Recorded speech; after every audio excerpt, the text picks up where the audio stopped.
Give me a minute, because these guys right here, these are the Kazakh General Staff of the Armed Forces of Kazakhstan. Now, these guys are in the news for two reasons. Russia is so fucked with equipment for the Victory Day celebration May 9th, they had to borrow a bunch of tanks and armored vehicles from the Kazakh military.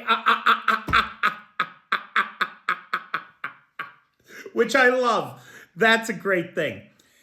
At the same time, in cities across Kazakhstan, the very parade that the army is lending equipment to the Russians for is being banned as a pro-Russian, pro-Soviet kind of a parade.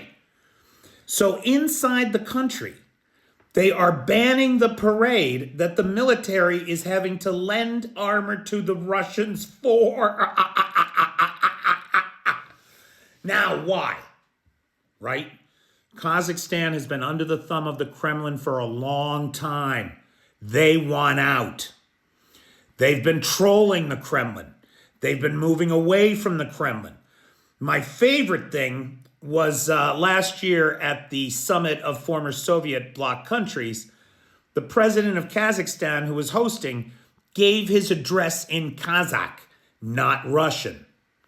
And so it was great to watch all the Russians like scramble for their headphones so they could understand what was happening.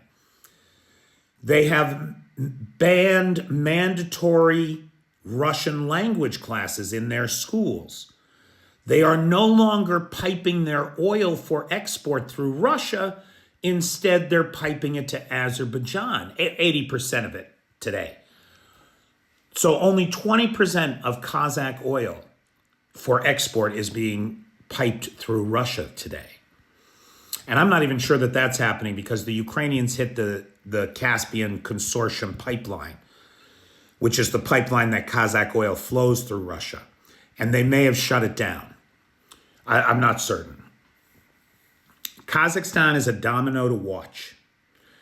Just like Moldova, just like Georgia, just like Tajikistan, right? These people are tired of being ruled by the Kremlin from afar, being used as a colonial source of materials, as the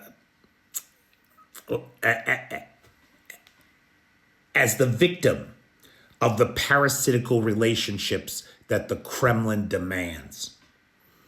So very interesting to me. Very, very interesting to me. Definitely a domino to watch.